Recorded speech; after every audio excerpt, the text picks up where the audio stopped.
अस्मद्गुरुभ्यो नमः।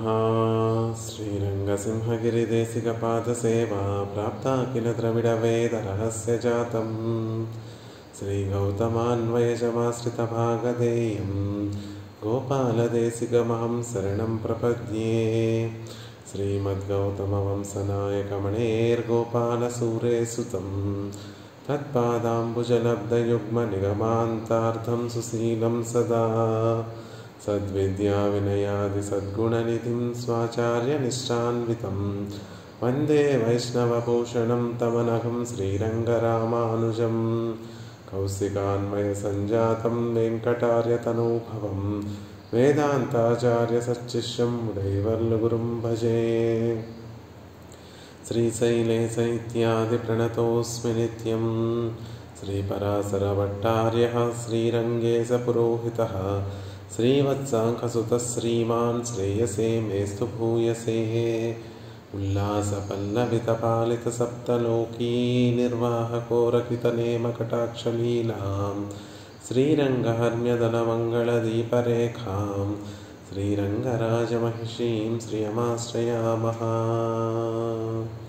नमः श्रीरङ्गनायक्यै यद्भ्रूविभ्रमवेदतः ईशेषितव्यवैषम्यनिम्नोन्नतमिदं जगत् श्रीस्थनाभरणं तेजः श्रीरङ्गे शयमाश्रये चिन्तामणिमिवोद्वान्तम् उत्सङ्गे अनन्तभोगिनः।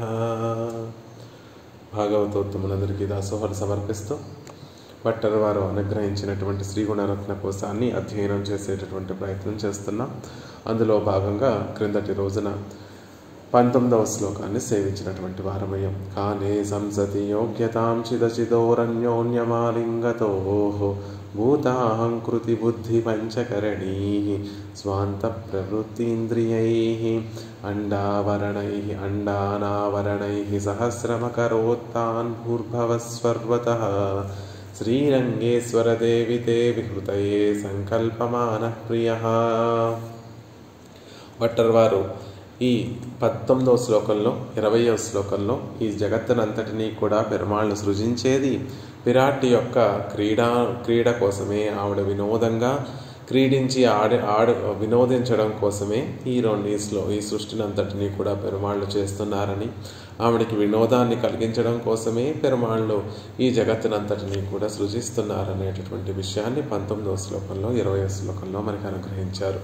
చక్కటి కాలమాసన్నం అవ్వగానే, అంటే పెరుమాళ్ళ హృదయంలో దయ్య ఉప్పొంగగానే కర్ణకళేబరములు లేకుండా పడి ఉన్నటువంటి జీవుల్ని చూసి, అయ్యో వీరు నాకు దూరంగా పడి ఉండి ఇలా దుఃఖాన్ని అనుభవిస్తున్నారే అనేటటువంటి విషయం పెరుమాళ్ల మనసులో కలిగి, తద్వారా దయ అనేటటువంటి ఉప్పొంగగా కాలే సంసతి యోగ్యతాం, చక్కటి కాలమాసన్యమైంది అనేటటువంటి ఉద్దేశంతో చిదచిదోరన్యోన్యమాలింగతో ఒక్కటిగా కలిసిపోయి ఉన్నాయి. చిత్తు అచిత్తు అనేటటువంటివి అన్యోన్యమాలింగతో ఒకటైపోయాయా అన్నట్టుగా ఉన్నటువంటి ఆ చిత్తు అచిత్తు అనేటటువంటి తత్వాలని పరమాత్మ మళ్ళీ వాటిని ప్రవర్తింపచేస్తున్నాడు. సూక్ష్మ దశ నుండి స్థూల దశకు పరమాత్మ తన సంకల్పంతో వాటిని ప్రవర్తింపచేస్తున్నాడు. భూత అహంకృతి బుద్ధి పంచకరణీ స్వాంత ప్రవృత్తి ఇంద్రియై అని ప్రకృతిలో జరిగేటటువంటి మార్పుల వల్ల ఏర్పడేటటువంటి తత్వములన్నిటినీ కూడా భట్టర్ వారు ఈ పాదంలో మనకు అనుగ్రహించారు.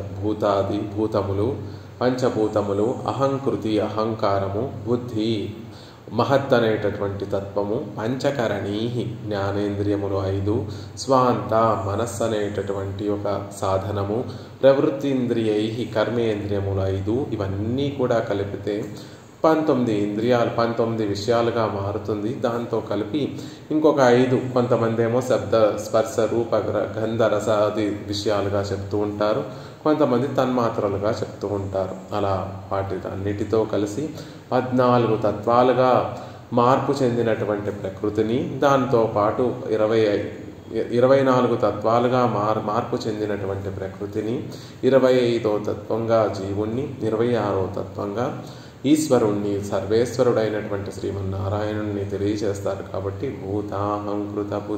అహంకృతి బుద్ధి పంచకరణీ స్వాంత ప్రవృత్తింద్రియై అని ఆ ప్రకృతిలో పరమాత్మ సంకల్ప మాత్రంతో సృష్టి జరిగేటటువంటి సందర్భంలో ఆ ప్రకృతిలో ఉన్నటువంటి తత్వం అంతా కూడా ఎలా పరిణామం చెందుతుంది అనేటటువంటి విషయాన్ని చెప్తారు.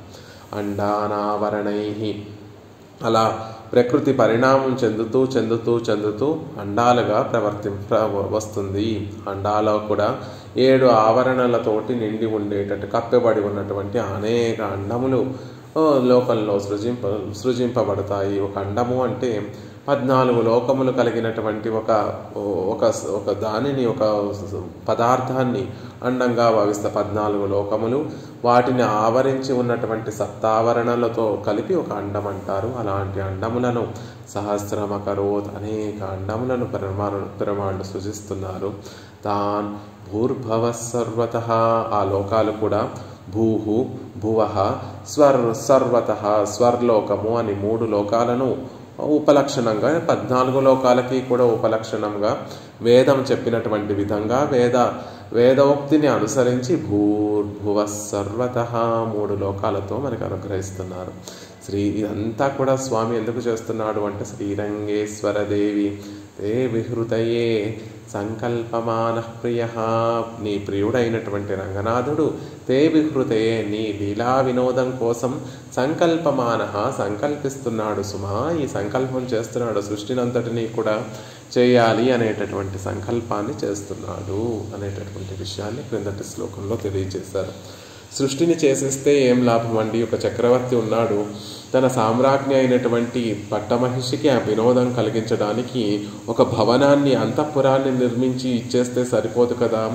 ఆవిడ ఆనందం కోసం ఆ అంతఃపురంలో పరిజనాన్ని కూడా సమకూరుస్తాడు చక్రవర్తి. ఆ పరిజనం కూడా కొంతమంది నృత్యములు చేసి వినోదింపచేసేటటువంటి వారు, కొంతమంది సంగీత పరికరాలను వాయించి ఆనందింపచేసేటటువంటి వారు, కొంతమంది నాటకాది ప్రదర్శనలు చేసి ఆనందింపచేసేటటువంటి వారు. చక్రవర్తి ఇలా కొంతమందిని ఏర్పాటు చేసి తాను ఆ రాణి యొక్క పట్టమహిషి యొక్క అంతఃపురానికి వెళ్ళి అక్కడ వాళ్ళందరూ కూడా విచిత్రములుగా నాటకాలు వేస్తూ ఉంటే, లేకపోతే నాట్యాలు చేస్తూ ఉంటే, సంగీత వాయిద్యాలు వాటిని మ్రోగించి సంగీతాన్ని అందిస్తూ ఉంటే ఆ చక్రవర్తి ఆ రాణి వినోదిస్తూ ఉంటే చక్రవర్తి కూడా ఆ రాణి యొక్క తిరుముఖాన్ని చూస్తూ ఆనందిస్తూ ఉంటాడు. ఇలా కదా ఒక చక్రవర్తి తన పట్టమహిషికి వినోదాన్ని కలగజేస్తాడు. 19వ శ్లోకంలో చక్కటి అంతఃపురాన్ని నిర్మించి ఇచ్చాడు స్వామి. శ్రీదేవి తన వినోదం కోసం వినోద స్థలి ఏది అంటే ఈ లీలా విభూతి అంతా కూడా ఆ విరాట్టికి వినోదాన్ని కలిగించడం కోసం ఏర్పడినటువంటి ఒక జగత్తు అనేటటువంటి విషయాన్ని 19వ శ్లోకంలో చెప్పి ఆ జగత్తులో ఆ వినోదం అనేటటువంటిది ఎలా కలుగుతోంది అనేటటువంటి విషయాన్ని 20వ శ్లోకంలో తెలియజేస్తున్నారు భట్టర్ వారు అందంగా. ఈ శ్లోకాన్ని చెప్పవలసిందిగా మాధవి గారు సిద్ధంగా ఉంటే చెప్పవలసిందిగా ప్రార్థిస్తున్నానమ్మా. కోశాన్ని తీసుకొని సిద్ధంగా ఉంటే చెప్పవలసిందిగా ప్రార్థిస్తున్నాను. శబ్దాదీన్ విషయాన్ ప్రదర్శ్య విభవం విస్మార్య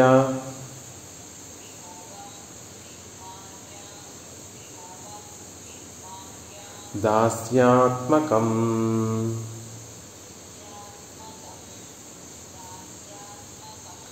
వైష్ణవ్యా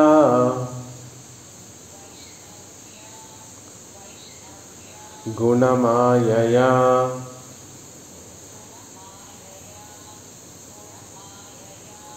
ఆత్మనివహాన్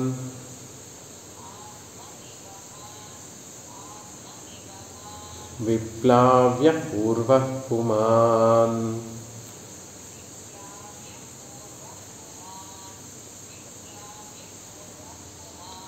పుంసా పణ్యా వధూవిడంబి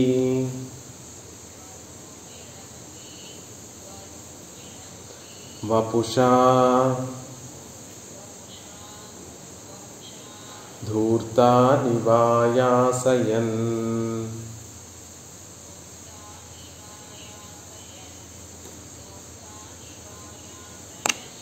శ్రీరంగేశ్వరీ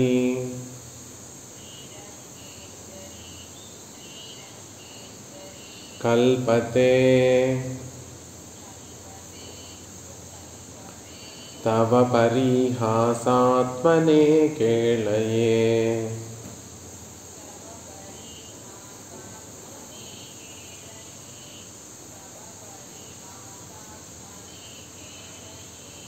దశః శబ్దాదీన్ విషయాన్ ప్రదర్శ్య విభవం విస్మార్య దాస్యాత్మకం వైష్ణవ్యా గుణమాయయాత్మనివహాన్ విప్లావ్య పూర్వః పుమాన్ పుంసాపణ్య వధూవిడంభివ పుషా ధూర్తా నివాయాసయన్ శ్రీరంగేశ్వరి కల్పతే తవ పరిహాసాత్మనే కేళయే.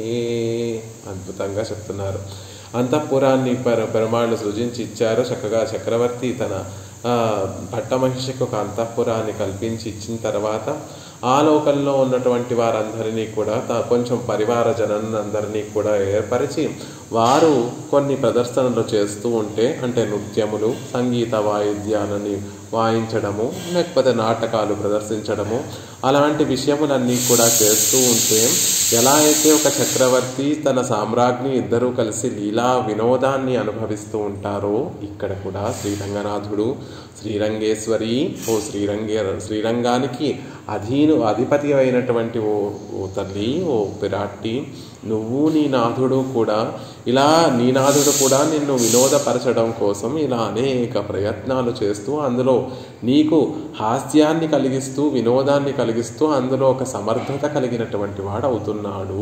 ఎలా పరమాత్మ శ్రీరంగ నాయకికి ఆనందాన్ని వినోదాన్ని కలగజేస్తున్నాడు అనేటటువంటి విషయాన్ని మొదటి 3 పాదాలలో చెప్తున్నారు. శ్రీరంగేశ్వరి, శ్రీరంగానికి అధిపతిరాలు అయినటువంటి ఓ శ్రీరంగానికి ఈశ్వరి అయినటువంటి ఓ శ్రీరంగనాయకి, పూర్వః పుమాన్, పురాణ పురుషుడైనటువంటి శ్రీరంగనాథుడు. ఎంత అద్భుతమైనటువంటి ఒక మాట ప్రయోగిస్తున్నారంటే, రంగనాథుడు గురించి చెప్పడం కోసం రంగనాథుడు లేకపోతే సర్వజ్ఞుడు లేకపోతే సర్వేశ్వరుడు అనేటటువంటి విషయాన్ని చెప్పకుండా పూర్వః పుమాన్, పురాణ పురుషుడైనటువంటి శ్రీరంగనాథుడు దాస్యాత్మకం విభవం విస్మార్య, జీవులందరికీ కూడా ఎలా ఆవిడికి వినోదం కలిగిస్తున్నాడు అంటే సృష్టి చేసిన తర్వాత జీవులందరికీ కూడా కర్ణ కళేబరాలు ప్రసాదించిన తర్వాత ఎవరికైతే తన పట్ల భక్తి లేదో, ఎవరికైతే తన పట్ల ఆభిముఖ్యం లేదో వారందరినీ కూడా ఈ సంసారంలో పరమాత్మ మాయ చేత, అంటే ప్రకృతి సంబంధం చేత ఈ సంసారంలో పడి ఉండి ఆ సంసారంలో కనిపించేటటువంటి శబ్దాది విషయాల పట్ల మనసుని ప్రవర్తింపచేసి ఆయనే ఈ లోకంలో ఉన్నటువంటి వారందరూ కూడా ఆ శబ్దాది విషయాల పట్ల వ్యామోహ జనితులై పరవశించిపోయేటట్లుగా పరమాత్మ తన మాయను, తన ప్రకృతిని వారికి ఆ ప్రకృతి సంబంధాన్ని వారికి కలగింపచేసి వారందరినీ మోహపరిచి స్వామి వారందరూ కూడా తమ కర్మానుగుణంగా శబ్దాది విషయాలలో తమ మనసుని మోహింపచేసుకొని దుఃఖిస్తూ ఉంటే అది ఒక లీలగా రంగనాయకికి చూపిస్తున్నాడు. అయ్యో వీరందరూ కూడా నాకు దూరం అయిపోయి శబ్దాది విషయాల పట్ల ప్రవర్తిస్తున్నారు అని వారి వైపు చూసి ఒక చిరునవ్వును చిందిస్తూ ఉంటే, వారి వైపు ఒకసారి చూసి శ్రీదేవి తిరుముఖం వైపు ఒకసారి చూసి స్వామి ఒక చిన్న చిరునవ్వును చిందిస్తాడట, మందస్మితాన్ని చిందిస్తాడట. అదే లీలారసంగా పరివర్తన చెందుతోంది, అదే ఒక లీలారసంగా మారుతోంది అని అందంగా ఇక్కడ తెలియచేస్తున్నారు. లోకంలో జీవులందరికీ కూడా తరగనటువంటి విభవం, ఐశ్వర్యం ఏమిటి అంటే దాస్యాత్మకం, నీకు దాసుడుగా ఉండడమే జీవునికి సహజమైనటువంటి ఐశ్వర్యం. భట్టర్ వారు ఇక్కడ 2 మాటలు ప్రయోగించారు. విస్మార్య, విప్లావ్య మొదటి పాదంలో విస్మార్య అనేటటువంటి మాటను ప్రయోగించారు. రెండవ పాదంలో విప్లావ్య అనేటటువంటి రెండు అద్భుతమైనటువంటి మాటలు చెప్తున్నారు భట్టర్ వారు. దాస్యాత్మకం విభవం విస్మార్య, జీవులందరికీ కూడా తరగనటువంటి ఐశ్వర్యం ఏది అంటే నీకు దాసులుగా ఉండటమే దాస్య స్వరూపమైనటువంటి దాస్య రూపమైనటువంటి నీకు కైంకర్యం చేసేటటువంటి విభవం ఐశ్వర్యాన్ని విస్మార్య మరిపింపచేసి, ఎవరికైతే స్వామి పట్ల ఆభిముఖ్యం ఉండదో, భక్తి ఉండదో, వారి విషయంలో పెరుమాళ్ళు ఎలా ప్రవర్తిస్తున్నారు అంటే వారికి సహజంగా ఉండేటటువంటి ఐశ్వర్యాన్ని మరిపింపచేసి శబ్దాదీన్ విషయాన్ ప్రదర్శ్య, శబ్దాది లౌకిక విషయాలన్నిటినీ కూడా ప్రదర్శింపచేసి వైష్ణవ్య గుణమాయయా, విష్ణువుకి తనకు చెందినటువంటి విష్ణువు యొక్క అధీనంలో ఉండేటటువంటి గుణమాయయ సత్వరజోతమో గుణాత్మకమైనటువంటి మాయతోటి ప్రకృతితోటి ఆత్మనివహాన్ జీవ సమూహాలన్నిటినీ కూడా విప్లావ్య వ్యామోహపరిచి, అంటే వారికి తెలియకుండానే వారిని వ్యామోహపరిచి పణ్యవధు ఎలా వ్యామోహపరుస్తున్నాడు అంటే దానికి ఒక ఉదాహరణ ఇస్తున్నారు. పూర్వపు రోజుల్లో చక్రవర్తులు తమ రాణికి ఆనందాన్ని వినోదాన్ని కలిగింపచేయడం కోసం ఒక పురుషులకే స్త్రీ వేషాన్ని వేసి ఆ స్త్రీలతోటి తమ అందాలన్నిటినీ కూడా చూపిస్తూ ఉంటే లోకంలో ఉన్నటువంటి ధూర్తులందరూ కూడా ఆ పురుష వేషంలో ఉన్నటువంటి స్త్రీలను నిజమైనటువంటి స్త్రీలుగా భావించి ఆ స్త్రీలకి వ్యామోహ పడిపోయి ఆయాసపడుతున్నారు అనేటటువంటి ఆయాసపడుతూ ఉంటే అది చక్రవర్తి మహారాణి ఇద్దరూ కూడా వారిద్దరికీ అదొక వినోదంగా పరివర్తన చెందుతోంది. అలా వారు మిగిలినటువంటి ధూర్తులందరూ కూడా ఆ స్త్రీ వేషంలో ఉన్నటువంటి పురుషుల పట్ల వ్యామోహ పడిపోతూ ఉంటే, ఆ ఆయాస పడుతూ ఉంటే, ఆ స్త్రీ యొక్క అటెన్షన్ని గ్రాప్ చేయడం కోసం వారు ఆయాస పడిపోతూ ఉంటే ఆ దుఃఖాన్నంతటిని ఖేదాన్నంతటిని కూడా చూసి అక్కడ ఉన్నటువంటి రాజు చక్రవర్తి రాణి ఇద్దరు కూడా వినోదంగా భావిస్తున్నారు అని చెప్పేటటువంటి ఒక ఉపమానాన్ని ఇక్కడ ఇస్తున్నారు.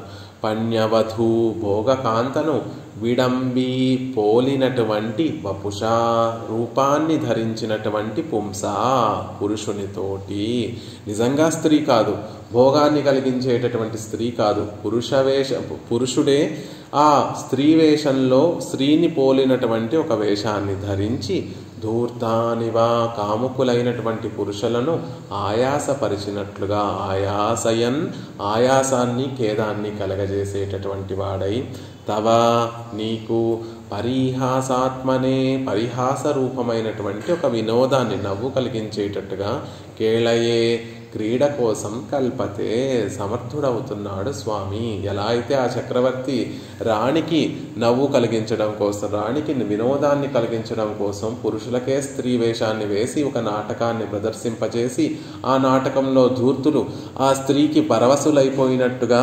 ఆయాసపడుతూ ఆ ఖేదాన్ని అనుభవిస్తూ ఆ స్త్రీ కోసం వారన్నిటినీ మరిచిపోయి దుఃఖాన్ని అనుభవిస్తూ ఉంటే ఆ నాటకాన్ని చూసి రాజు చక్రవర్తి ఆ సామ్రాజ్ఞి ఎలా అయితే వినోదాన్ని అనుభవిస్తూ ఉంటారో సర్వేశ్వరుడైనటువంటి శ్రీమన్నారాయణుడు రంగనాథుడు కూడా దాస్యాత్మకం అవిభవం విస్మార్య జీవుల చేత కూడా ఇలాంటి నాటకాన్నే వేయిస్తున్నాడు, ఇలాంటి పాటలనే పడేటట్టుగా చేస్తున్నాడు.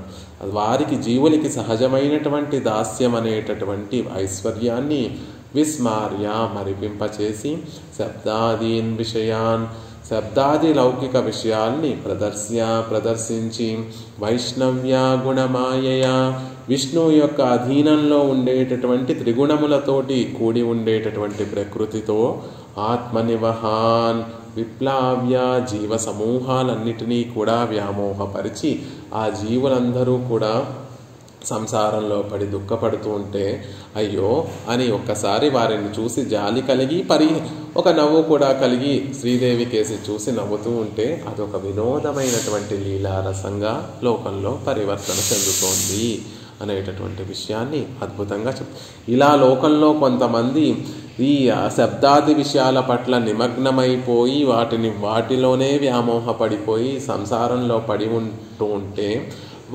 వారిని చూసి శ్రీహరి నవ్వుతూ ఉంటే ఆ శ్రీదేవి కేసి చూసి నవ్వుతూ ఉంటే అది వారికి ఒక లీలా వినోదంగా పరివర్తన చెందుతోంది. అదొక లీలానుభవంగా వారికి ఉంటుంది అనేటటువంటి విషయాన్ని చెప్తున్నారు. లోకంలో మనం సహజంగా చూస్తూ ఉంటాం. పరమాత్మ లీల కోసమే ఈ లోకాన్నంతటినీ కూడా సృష్టించాడు. ఆయన లీల చేస్తూ ఉంటాడు. ఆయన ఈ లోకంలో ఉన్నటువంటి వారందరికీ కూడా శబ్దాది విషయాలు వ్యామోహపరిచి ఆయనే లీలగా ఈ లోకాల్లో ఉన్నటువంటి వారందరినీ కూడా కదుపుతూ ఉంటాడు. వారిద్దరూ కూడా విరాట్టి పెరుమాళ్ళు ఇద్దరూ కూడా బావుల్లా ఈ లోకం జీవులందరినీ కూడా కదుపుతూ ఉంటారు. వారు ఈ శబ్దాది విషయాలలో మునిగిపోయి ఉన్నటువంటి సందర్భంలో చూసి ఆనందపడుతూ ఉంటారు అనేటటువంటి లౌకికమైనటువంటి విషయాన్ని అటు ప్రగాఢమైనటువంటి ఈ ఆళ్వార్ల యొక్క పాసురాలలో ఉన్నటువంటి విషయాలన్నిటినీ కూడా కూర్చి ఈ శ్లోకంలో భట్టర్ వారు అనుగ్రహిస్తున్నారు. ఏమని చెప్తున్నారు అంటే పెరుమాళ్ళే ఆవిడికి శ్రీరంగనాయకి పరిహాసాత్మనే కేళయే తవ కల్పతే. ఓ శ్రీరంగనాయకి నీకు పరిహాసం తెప్పించడానికి నీకు వినోదం కలిగించడం కోసం స్వామి ఇదంతా చేస్తున్నాడు. ఏం చేస్తున్నాడు? దాస్యాత్మకం విభవం విస్మార్య శబ్దాదీన్ విషయాన్ ప్రదర్శ్య వైష్ణవ్యా గుణమాయయా ఆత్మనివహాన్ విప్లావ్య పుమాన్. ఆ శ్రీరంగనాథుడు అంతా కూడా సహజ దాస్యాన్ని విస్మరింపచేసి శబ్దాది విషయాల్లో జీవుణ్ణి ప్రవర్తింపచేసి తన మాయ చేత ప్రకృతి చేత ఆ త్రిగుణాత్మకమైనటువంటి ప్రకృతి చేత ఆ గుణములన్నీ కూడా జీవుడిలో వృద్ధి చెందేటట్టుగా మారేటట్టుగా చేసి ఆ ప్రకృతి సంబంధంతో ఆ జీవుడు వ్యామోహపడేటట్టుగా చేసి నీకు ఆనందాన్ని కలగచేస్తున్నాడు. ఇది ఎలా ఉంది అంటే పుంసాపణ్య విధూ విడంబివ పుషా ధూర్తాని వాయాసయన్. ఒక చక్రవర్తి కొంతమంది పురుషులకే స్త్రీ వేషాన్ని వేయించి పురవీధులలో వెళ్ళేటట్టుగా చేస్తే ఆ వీధులలో ఉన్నటువంటి ధూర్తులందరూ కూడా ఆ పురుషుడు స్త్రీ వేషంలో ఉన్నటువంటి పురుషుణ్ణి నిజంగానే స్త్రీ అని భావించి వారి వెనకాల పడుతూ ఉండి ఆయాసపడుతూ ఉంటారు, దుఃఖాన్ని అనుభవిస్తూ ఉంటారు. అదంతా చూసి ఆ చక్రవర్తి ఆ సామ్రాజ్ఞికి ఇద్దరికీ కూడా ఒక వినోద కేళిగా ఉంటుంది.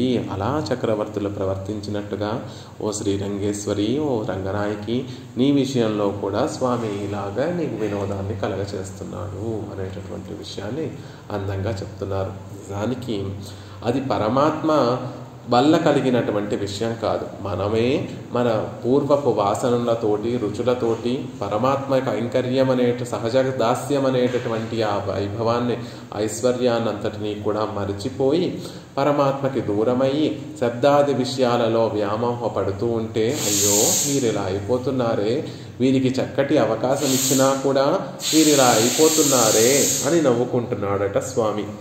శ్రీదేవి కేసి చూసి నవ్వుకుంటున్నాడట స్వామి. ఇంతగా చేసినా కూడా వీరికి ఇంకా నా దగ్గరికి రావాలనేటటువంటి ఆభిముఖ్యం కలగడం లేదేమిటి అనేటటువంటి ఒక ఆలోచన చేసి ఆ ఆలోచనకి అనుగుణంగా స్వామి ఒక మందస్మితాన్ని చేస్తున్నాడు. శ్రీదేవి కేసి చూసి ఒక మందస్మితాన్ని చేస్తున్నాడు. అదే లీలారసం అవుతోంది, వినోదరసం అవుతోంది వారిద్దరికీ కూడా అనేటటువంటి విషయాన్ని చెప్తున్నారు. నిజంగా స్వామి మనకి ఈ సృష్టిని ఎందుకు చేస్తున్నాడు, ఈ జన్మను మనకి ఎందుకు ప్రసాదిస్తున్నాడు అంటే విచిత్రాదేహ సంపత్తి ఈశ్వరాయ నివేదితం పూర్వమేవ కృతా బ్రహ్మన్ హస్తపాదాది సంయుత. ఓ బ్రహ్మన్, ఓ చతుర్ముఖ బ్రహ్మ, చేతులు హస్తపాదాది సంయుత, చేతులు కాళ్ళు మొదలైనటువంటి అంగములతో కూడినటువంటి విచిత్రాదేహ సంపత్తి, మనం ఎలా చెప్తే అలా నడుచుకునేటటువంటి ఈ దేహాన్ని సర్వేశ్వరుడు శ్రీమన్నారాయణుడు మనకిచ్చింది దేనికోసము అంటే ఈశ్వరాయ నివేదితం. ఈశ్వరునికి నివేదించడం కోసమే, స్వామికి కైంకర్యం చేయడం కోసమే స్వామి పూర్వమే ఇలా జీవులందరినీ కూడా సృజించాడు.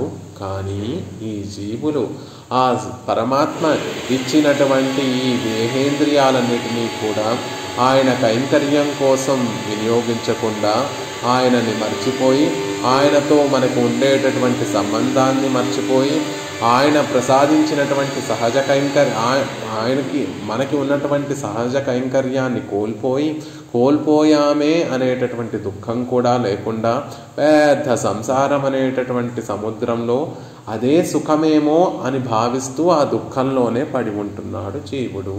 అయ్యో అని ఈ స్థితిని చూస్తే ఆయనకి పాపం జాలి కలుగుతోంది, నవ్వు కూడా వస్తోంది. జాలి ఎందుకు కలుగుతుందంటే ఇన్ని ఇచ్చినా కూడా చేయలేకపోతున్నాడే అని ఒక పక్కన జాలి, ఒక పక్కన నవ్వు ఏమిటంటే ఇన్ని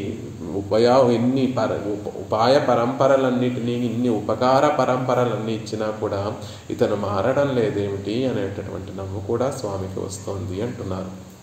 ఈ విషయాన్నే మనకి మొదల ఆళ్వార్లలో రెండవ ఆళ్వార్లలో ఇరండాం తిరువందాది అనేటటువంటి ఒక ప్రబంధంలో అద్భుతంగా అనుగ్రహిస్తారు. తాం ఉళ్ళరే తమ్ముళ్ళల్ தம் உள்ளம் உள்ளதே தாமரையின் பூ உள்ளதே ஏத்தும் பொழுதுண்டே வாமன் திருமரவு தாழ்மரவு சென்னியరే సేవ్వే అరుణరగం సేర్వదరిదు అని ఒక చక్కటి రెండాం తిరువందాదిలో 21వ పాసురంలో అద్భుతమైనటువంటి పాసురం. తాం ఉళ్ళరే, భగవానును సేవించడానికి తగినటువంటి దేహేంద్రియాలు కలిగినటువంటి చేతనలు అందరూ కూడా ఉన్నారు కదా, హాయిగా ఈ లోకంలో భూమి మీద ఉన్నారు కదా. అంటే భూమి మీద అదృష్టవశాత్తు భాగ్యవశాత్తు మనకి ఈ మానవ జన్మ లభించింది. ఈ మానవ జన్మలో కూడా ఏ కొరత లేకుండా ఇంద్రియములన్నీ కూడా మనం ఎలా చెప్తే అలా నడుచుకునేటటువంటి ఇంద్రియములన్నీ కూడా బాగా పనిచేసేటటువంటి ఇంద్రియములు కలిగినటువంటి వారమయ్యాం కదా. తాం ఉళ్ళరే, మీరు ఉన్నారు కదా, హాయిగా సుఖంగా ఉన్నారు కదా, ఇంద్రియాలన్నీ కూడా మీ వశంలో ఉండేటట్టుగా ఉన్నారు కదా. తం ఉళ్ళం ఉళ్ళదే, అద్భుతమైనటువంటి మాట. పరమాత్మని సేవించాలి అంటే ఏదో ఒక పరికరం కావాలండి, ఆయనను చింతించేటటువంటి మనసు కావాలి. అది బోల్డ్ ఖరీదట, అది డబ్బున్నటువంటి వారికే దొరుకుతుంది, అది పెద్ద ఖర్చు పెట్టి కొనుక్కోవాలి అని అనుకోవడానికి కూడా లేదు. హాయిగా పరమాత్మని సేవించుకోవడానికి ఉపయోగపడేటటువంటి మనసు అనేటటువంటి సాధనం తం ఉళ్ళం ఉళ్ళదే, భగవానుని చింతించడం కోసం తమ మనసు కూడా బయటికి వెళ్ళి వెతుక్కోవలసినటువంటి అవసరం లేకుండా తం ఉళ్ళం ఉళ్ళదే, నీ లోపలే ఉంది కదా. ఏదో పరికరంతో తెచ్చి పెట్టుకొని తర్వాత ఏదో పండగ వస్తోంది, పండగకి అన్ని సంభారాలన్నీ కూడా సిద్ధం చేసుకుని తర్వాత పండగ చేసుకుందాము అనేటటువంటి ఆలోచన కూడా అక్కర్లేదు. ఎక్కడున్నటువంటి వాళ్ళు అక్కడే ఉండి హాయిగా ఆయన నామాన్ని అనుసంధానం తగినటువంటి మనసు కూడా నీ లోపలే ఉంది కదయ్యా. తమ్ ఉళ్ళం ఉళ్ళదే, నీ లోపలే, బయటికి పోయి వెతుక్కోవలసినటువంటి అవసరం లేకుండా నీ లోపలే మనసు కూడా ఉంది కదా. తామరయ్యన్ పూళ్ళదే, ఎటు చూసినా పుష్పములు. ఆ రోజుల్లో ఆళ్వార్లు కాబట్టి వారికి ఎటు చూసినా నీటి కొలలను కనిపిస్తున్నాయి. తామరయ్యన్ పూళ్ళదే, భగవంతుణ్ణి శ్రీచరణాలలో సమర్పించదగినటువంటి తామర పుష్పాలు జలాశయాలన్నిటిలో కూడా నిండుగా ఉన్నాయి కదా. ఏత్తుం పొజుదు ఉండే, అతనిని ఏత్తుం నోరారా నోరు తెరిచి స్తుతించడానికి తగినటువంటి పొజుదు ఉండే ఆయుకాలం కూడా పరిపూర్ణంగా ఉంది కదా. రేపో నాకు టైం లేదండి, నాకు వేరే పనులున్నాయి చేసుకోవడానికి అని చెప్పేటటువంటి అవకాశం కూడా లేదు. హాయిగా నువ్వు ఇన్ని రోజులు జీవించి ఉంటున్నావు, నీకు ఆయుష్ ఉంది, నీకు నోరు తెరిచి మాట్లాడేటటువంటి ఇంద్రియ సుఖము, ఇంద్రియ సౌఖ్యం ఉంది, మనసులో చింతించడానికి వేరే సాధనం బయటకు వెళ్ళి కొనుక్కోకర్లేకుండా మనసులోనే చింతించడానికి, మనసు లోపలే చింతించడానికి మనసు కూడా ఉంది. ఒక చిన్న పుష్పము తీసుకువెళ్ళి ఆయన పాదార విందాలలో సమర్పించడానికి ఎటు చూసినా పుష్పములే కనిపిస్తున్నాయి. అయినప్పటికీ కూడా వామనమూర్తి అందరి తలల మీద తన శ్రీపాద పద్మమును ఉంచినటువంటి వామనమూర్తి అయినటువంటి ఆ సర్వేశ్వరుని తిరుమరువుతాళ్ అందమైనటువంటి శ్రీపాద పద్మములు మరువు సేవించడానికి యోగ్యమైనటువంటి సెన్నియరే తలలు కలిగినటువంటి వారుగా ఉన్నారు కదా. పోనీ స్వామి ఒక వర్ణంలో వారినే నేను రక్షిస్తాను, ఒక వర్ణంలో వారు మాత్రమే నా పాదాలు ఆశ్రయించగలరు, ఒక తెగకు తగినటువంటి వారే వచ్చి నన్ను ఆశ్రయించగలరు, జ్ఞానులు మాత్రమే నా పాదాలు పట్టుకోగలరు, ధనవంతులు ధనికులు మాత్రమే వచ్చి నా పాదాలు పట్టుకోగలరు, బ్రాహ్మణులు మాత్రమే వచ్చి నా పాదాలు పట్టుకోగలరు, వేదం తెలిసినటువంటి అధ్యయనం చేసినటువంటి వారే నా పాదాలు పట్టుకోగలరు అని ఆయన చెప్తున్నాడా? లేడు. వామన్ తిరుమరువుతాళ్ ఆనాడు వామనుడిగా ఈ లోకంలోకి వచ్చి త్రివిక్రముడిగా తన దివ్య తిరుమేనినంతటినీ కూడా పెంచి తారతమ్యం లేకుండా వశిష్ఠుడు చండాలుడు అనేటటువంటి తారతమ్యం లేకుండా అందరి శిరస్సు మీద అందరికీ యోగ్యత ఉంది, తన పాదార విందాల కింద చేరిపోయేటటువంటి యోగ్యత అందరికీ, అధికారం అందరికీ ఉంది, సమానంగా ఉంది అనేటటువంటి విషయాన్ని తెలియచేస్తూ మనకి చూపించినటువంటి సర్వేశ్వరుడు ఆ వామనమూర్తి యొక్క అందమైనటువంటి పాదపద్మములు ఉన్నాయి. ఆయనని చేరుకునేటటువంటి యోగ్యత అందరికీ ఉంది. అలా యోగ్యమైనటువంటి శిరస్సులు అందరికీ కూడా ఉన్నాయి. మనం శిరస్సు ఉన్నందుకు వెళ్ళి ఆయన పాదార విందాల దగ్గర చేరిపోవడమే కదా మనకు శిరస్సు దానికి సార్థకత. చేరేటటువంటి యోగ్యత ఉంది, అధికారం ఉంది, చేర్చుకునేటటువంటి గుణశీలుడైనటువంటి వామనమూర్తి ఉన్నాడు. అయినప్పటికీ కూడా సెవ్వే అరునరకం సేర్వదు అరిదు. అయ్యో, ఈ జీవులందరూ నేరుగా సెవ్వే నేరుగా క్రూరమైనటువంటి అరునరకం క్రూరమైనటువంటి నరకానికి చేరడం అనేటటువంటిది ఉందే, ఇది అరుదైనటువంటి ఇన్ని విషయాలు కలుస్తున్నప్పటికీ కూడా జీవులు ఎలా వెళ్ళి ఆ నరకంలో పడిపోతున్నారు చెప్పడానికి నోరుంది, మనసులో చింతించడానికి మనసుంది. ఏదో ఒక పుష్పం తీసి పెట్టడానికి బోళ్ళని పుష్పములు కనిపిస్తున్నాయి. ఒక పుష్పం తీసుకువెళ్ళి పెరుమాళ్ల పాదార విందాలలో సమర్పించి నారాయణ అనేటటువంటి మాట కూడా పలకలేక వెళ్ళిపోయి నరకంలో పడిపోతున్నారు. ఇన్ని సమకూరినప్పటికీ కూడా ఎలా వెళ్ళి నరకంలో పడిపోతున్నారో నాకు అర్థం కావటం లేదు అని ఆళ్వార్ల బెంగ. ఆళ్వార్ల మాట ఏమిటంటే, చూడండి, ఏవేవీ లేకుండా వెళ్ళి మీరు నరకంలో, మనం అందరం నరకంలో వెళ్ళి పడితే పాపము వారికి ఏమీ లేదు, చెప్పడానికి నోరు లేదు, చింతించడానికి మనసు లేదు, అనుకువగా ఉండేటటువంటి ఇంద్రియములు లేవు, సులభుడైనటువంటి వాడు కాదు ఆ స్వామి. ఆయన నేను చేరాలి అంటే కష్టపడాలి. ఆయన అందరికీ లభించేటటువంటి వాడు కాదు, కొందరికే లభించేటటువంటి వాడు, అది కూడా గొప్పవాడు, పరాత్పరుడు, అందరికీ అందనటువంటి వాడు అని అనుకోవడానికి లేదు కదా. ఇంద్రియములు ఉన్నాయి, మనస్సు ఉంది, పక్కన పుష్పములు ఉన్నాయి, నోరు తెరిచి పాడడానికి నోరు ఉంది, స్తుతించడానికి నోరు ఉంది, తగినటువంటి ఆయుష్ కూడా ఉంది, ఏతుం పొజదు ఉండే చక్కటి ఆయుష్ కూడా పరిపూర్ణంగా ఉంది. పోనీ ఆయన ఏమన్నా పరాత్పరుడు అనేటటువంటి టీవీతోటి ఆయన దూరంగా ఉంటాడా? వామనన్ అందరి దగ్గరికి మన కోసం యాచకుడుగా వెళ్ళేటటువంటి సౌలభ్య సౌశీల్యాలు ఉన్నటువంటి వాడు, అందరి తలల మీద ఒకే విధంగా పాదపద్మమును ఉంచేటటువంటి వాడు, ఆయనని చేరుకోవడానికి యోగ్యత అందరికీ, అధికారం అందరికీ ఉన్నప్పటికీ కూడా, ఇన్ని కుదురుతున్నప్పటికీ కూడా ఎలా వెళ్ళి నరకంలో పడిపోతున్నాడో ఈ జీవుడు మాకు తెలియడం లేదు. ఏమిటి ఆ అరుదైనటువంటి కారణం ఏమిటి? ఏ కారణంతో ఆ జీవుడు వెళ్ళి నరకంలో పడిపోతున్నాడో మాకు తెలియడం లేదే అని ఆళ్వార్లు అద్భుతంగా, భూతత్వ ఆళ్వార్లు చక్కగా చెప్పినటువంటి మాట.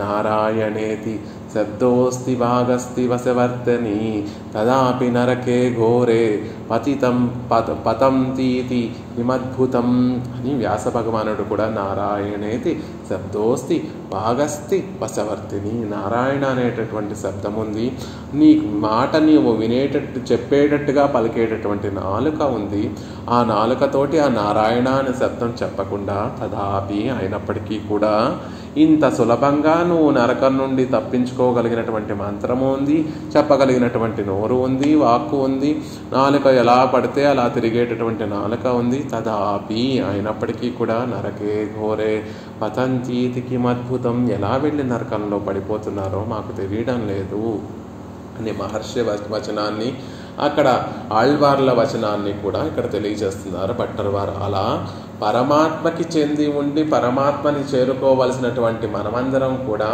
పరమాత్మ పట్ల ఆభిముఖ్యం, ఆయన పాపం చూసేది ఏమిటి అంటే ఆయన వైపు వెళ్ళాలి అనేటటువంటి చిన్న ఆశను కలిగి ఉంటే ఆయనే ఆదరాన్ని కూడా కలగజేస్తూ ఉంటాడు. అయినప్పటికీ కూడా అది కూడా లేకుండా కొంతమంది జీవులు ఈ లోకంలో ఉంటారు. వారందరూ కూడా శబ్దాది విషయాల పట్ల మోహితులై ఉంటారు. వారిని చూసి స్వామికి నవ్వు వస్తోంది. ఆ నవ్వు కూడా శ్రీదేవి తిరుముఖాన్ని చూస్తూ నవ్వుతున్నాడు కాబట్టి అది ఒక లీలగా పర్యవసిస్తోంది. అది ఆవిడికి వినోదంగా పర్యవసిస్తోంది. స్వామి అలా చూసి నవ్వుతూ ఉంటే శ్రీదేవికి కూడా నవ్వు వస్తోందట. అలా శ్రీదేవికి నవ్వు తెప్పించడంలో స్వామి సమర్థుడవుతున్నాడు అని అద్భుతంగా ఇక్కడ భట్టర్ వారు తెలియజేస్తున్నారు. కొంతమంది మహారాజులు ఏం చేస్తారు అంటే, అందరికీ రాజు అంటే అందరి యొక్క యోగక్షేమాలు కూడా చూడవలసినటువంటి వాడు.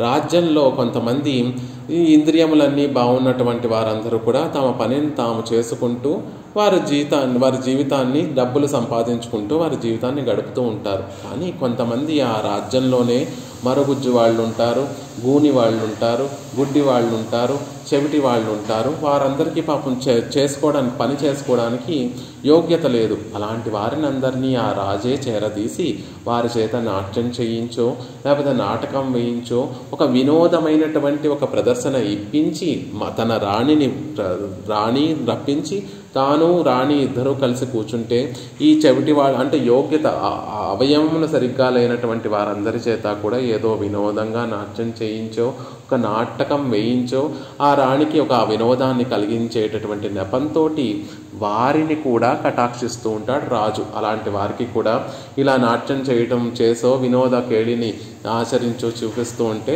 ఇద్దరు నవ్వుకుంటూ వారికి కూడా కావలసినటువంటి ధనాన్ని వారికి అందిస్తూ రాజు వారిని కూడా సంరక్షిస్తూ ఉంటాడు స్వామి. ఇలా శ్రీదేవికి వినోదాన్ని కలిగించేటటువంటి విషయంలో అయినా శ్రీదేవి చూపుగా ఆవిడ యొక్క కటాక్షం ఇలాంటి వారి మీద పడుతుంది కదా.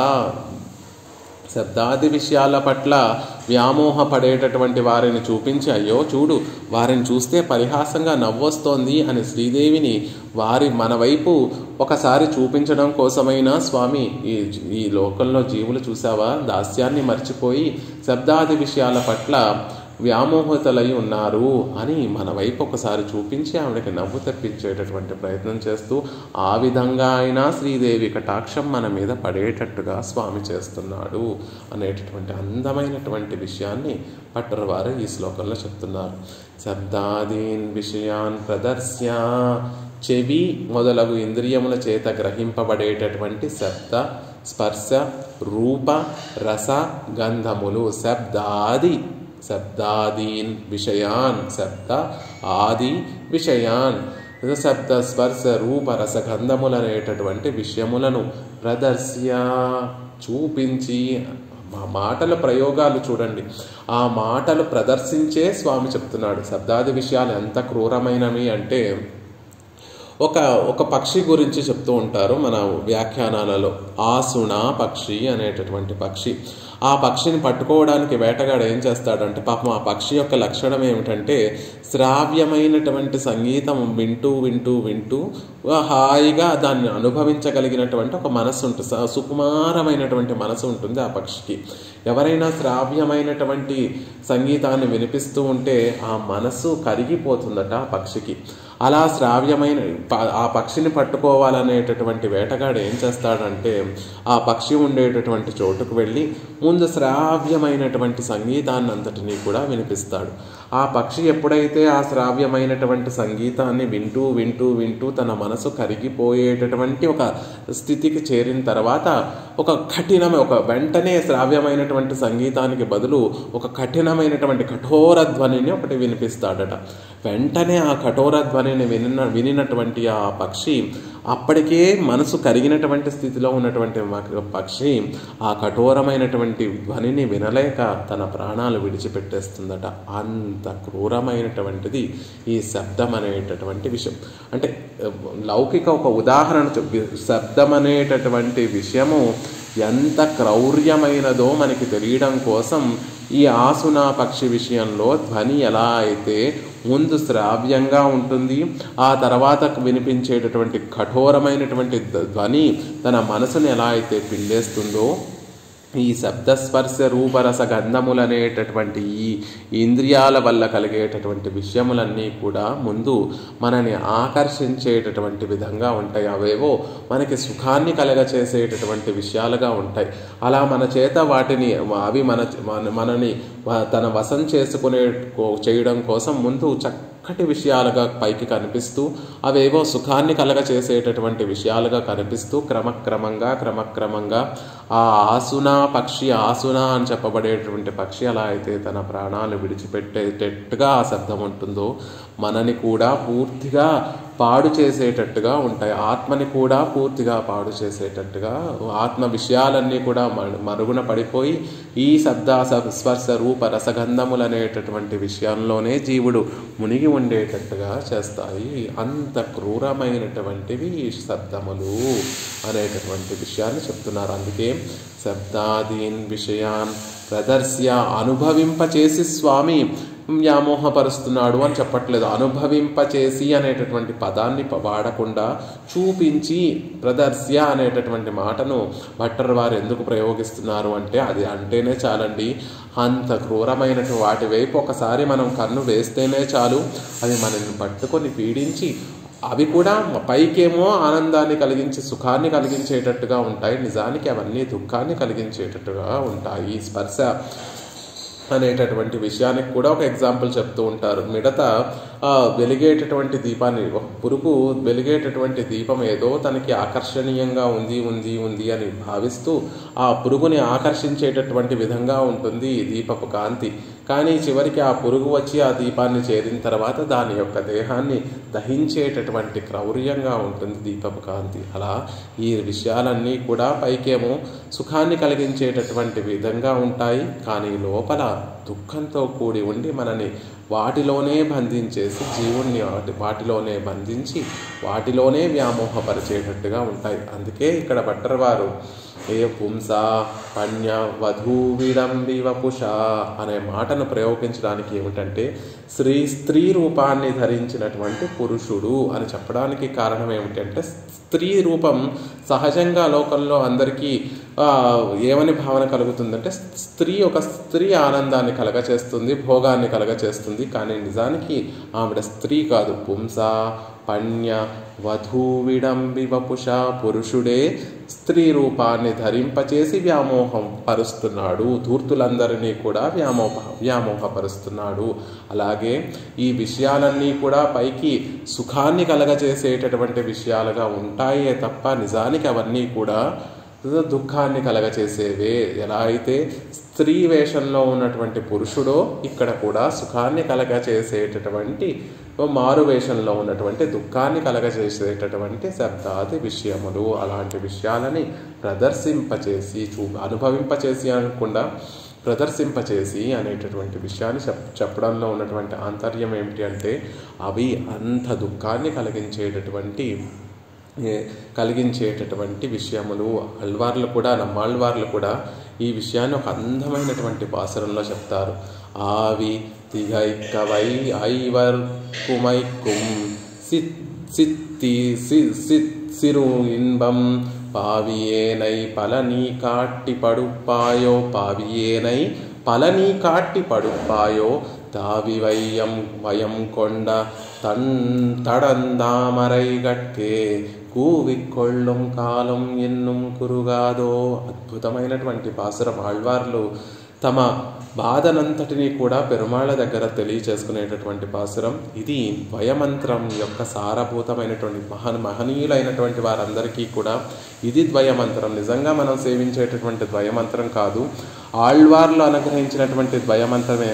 ఆవిత్తిగైకవైవర్కుమైక్కుం సిత్తిన్బం పావియేనై పలని కాట్టి పడుపాయో தாவி வயம் கொண்ட தடந்தாமரை கட்கே కూవికొళ్ళుం కాలం ఎన్నుం కురుగాదో. గోపాలాచార్యస్వామి వారు నిత్యము కూడా కూవికొళ్ళుం కాలం ఎన్నుం కురుగాదో అని ఈ పాసురం యొక్క ఖండాన్నే ద్వయమంత్రంగా భావిస్తూ నిత్యము దాన్నే అనుసంధానం చేస్తూ ఉండేవారు.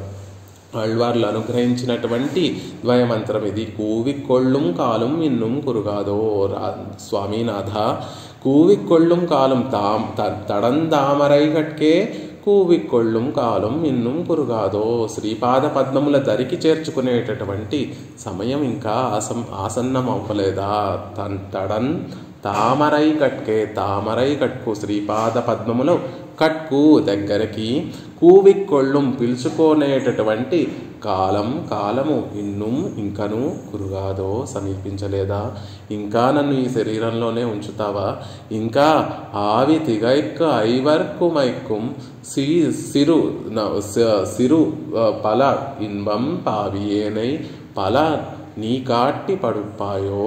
ఆవి మనసు తిగైక్క అల్లాడేటట్లుగా చేస్తావా? ఐవర్ పంచేంద్రియమును కుమైక్కుం బాధించేటట్లుగా ఆ పంచేంద్రియములు కూడా ఇంకా విషయాలను అనుభవించు అని బాధను కలగచేస్తూ ఉంటే ఆ బాధనంతటిని కూడా కలగచేస్తావా? సిరు అల్పమైనటువంటి ఫల చాలా అనేక విధములైనటువంటి ఇన్భం సుఖములను నీ కాట్టి నువ్వు చూపించి పావియేనే పాపిష్టుడైనటువంటి నన్ను పడుపాయో బాధ పెడతావా? తావి వయం కొండ కొలిసి భూలోకాన్నంతటినీ కూడా పరిగ్రహించినటువంటి వాడివే. తడం విశాలమైనటువంటి తామరై గట్కు పాదపద్మముల దరికి కూవికొళ్ళుం కాలం ఇన్నుం కురుగాదో. పిలుచుకునేటటువంటి మంచి కాలం ఇంకా రాలేదా? ఈ జీవుణ్ణి ఈ శరీరంలోనే ఉంచి ఇంకా దుఃఖాన్ని అనుభవింపచేస్తావా? ఈ మనసుని ఇంకా అల్లాడిపోయేటట్టుగా చేస్తావా? 5 ఇంద్రియాలు ఇంకా కాలం పెరిగే కొద్దీ, ఆయుష్ పెరిగే కొద్దీ వాటికి సుఖాలు అనుభవించడం బాగా అలవాటైపోతుంది. చిన్నపిల్లవాడికి పాపం టీవీ చూడటమో తెలియదు, ఆ పక్కన ఏదో ఇతర విషయాల వైపు వెళ్ళడమో తెలియదు. అదే పెరిగి పెద్దవాడయ్యే కొద్దీ అది అలవాటు చేసేసుకుంది. మనమే అలవాటు చేసుకున్నాం. టీవీ లేకపోతే, ఫోను లేకపోతే జీవించలేము. అప్పుడే పుట్టినటువంటి పిల్లవాడికో లేకపోతే 3 ఏళ్ళు 4 ఏళ్ల పిల్లవాడికి ఫోన్ అంటే తెలియదు, ఫోన్ చూడటం అంటే కూడా తెలియదు. కానీ ఆ పిల్లవాడే ఒక 30-40 సంవత్సరాలు వచ్చేసరికి ఫోను లేకపోతే ఉండలేనటువంటి స్థితి ఎందుకు కలుగుతుంది అంటే ఆ ఇంద్రియములకి మనమే ఆ సుఖాలను ఆ విషయాలను అనుభవించడం అనేటటువంటిది అలవాటు చేసేస్తాం. కాబట్టి మనసేమో అల్లాడిపోతోంది, ఇంద్రియములేమో బాధ పెడుతున్నాయి.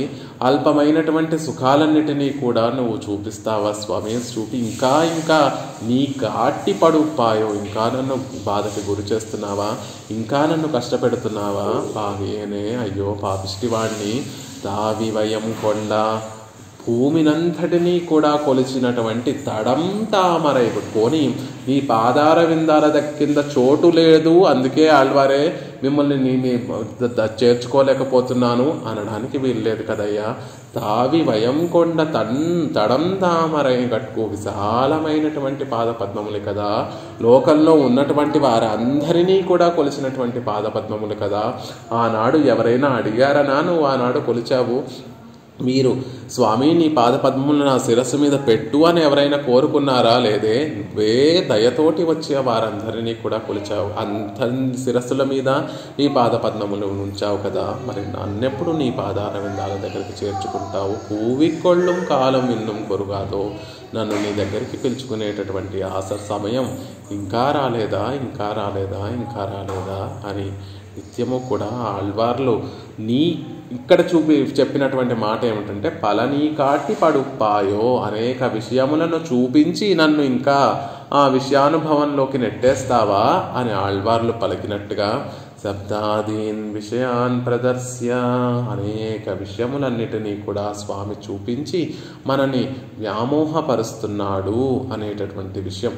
అక్కడ స్వామి వల్ల అది అవుతోందా లేకపోతే మన వల్లే అది అవుతోందా అంటే ఆళ్వార్లు అందంగా ఒక మాట వేశారు అక్కడ. పావియేనై పలని కాట్టి పడుపాయో, పాపాత్ముడై ఉన్నాను కాబట్టి పలని కాట్టి పడుపాయో, నిజమైనటువంటి జ్ఞానం లేనటువంటి వాడిని అయ్యి ఉన్నాను కాబట్టి నువ్వు నన్ను ఇంకా మోహింపచేస్తున్నావు. నిజంగా నీ కటాక్షంతో చక్కటి జ్ఞానం కలిగి యథార్థమైనటువంటి జ్ఞానం కలిగి ఉంటే ఆ శబ్దాది విషయాలు త్యజించవలసినటువంటి విషయాలు అనేటటువంటి జ్ఞానం కలిగి ఉండుంటే నాకు ఈ కష్టం వచ్చేది కాదు. పావియేనై పలని కాట్టి పడుపాయో, నువ్వు చూపిస్తే వాటిలో పడడానికి కారణం పావియేనే, పాపాత్ముణ్ణి నేను కాబట్టి వాటిలో నేను పడిపోతున్నానయ్యా. అలా నన్ను ఇంకా ఇంకా ఈ విషయాలన్నిటినీ కూడా చూపించి నువ్వు నన్ను ఇంకా సంసారంలోకి తోసేస్తావా? ఇంకా కాలం నీ పాదపద్మముల దగ్గరికి చేర్చుకునేటటువంటి కాలం ఇంకా రాలేదా అని అద్భుతంగా ఆళ్వార్లు పలని కాట్టి పడుపాయో, అనేక విషయాలను చూపించి ఇంకా నన్ను బాధ పెడుతున్నావు అని ఆళ్వార్లు చెప్పినట్టుగా కాట్టి, అక్కడ కూడా ఆళ్వార్లు ప్రయోగించినటువంటి మాట ఏమిటి అంటే పలని కాట్టి చూపించి అనే అక్కడ ప్రయోగించారు. కాబట్టి భట్టర్ వారు కూడా ఇక్కడ అనుభవింపచేసి అనేటటువంటి మాట కాకుండా ఆళ్వార్ల యొక్క పాసురాన్ని శ్రీ సూక్తిని అనుసరించి శబ్దాదీన్ విషయాన్ ప్రదర్శ్య అనేటటువంటి ఒక మాటను ఇక్కడ వేశారు అనేటటువంటి విషయాన్ని చెప్తున్నారు.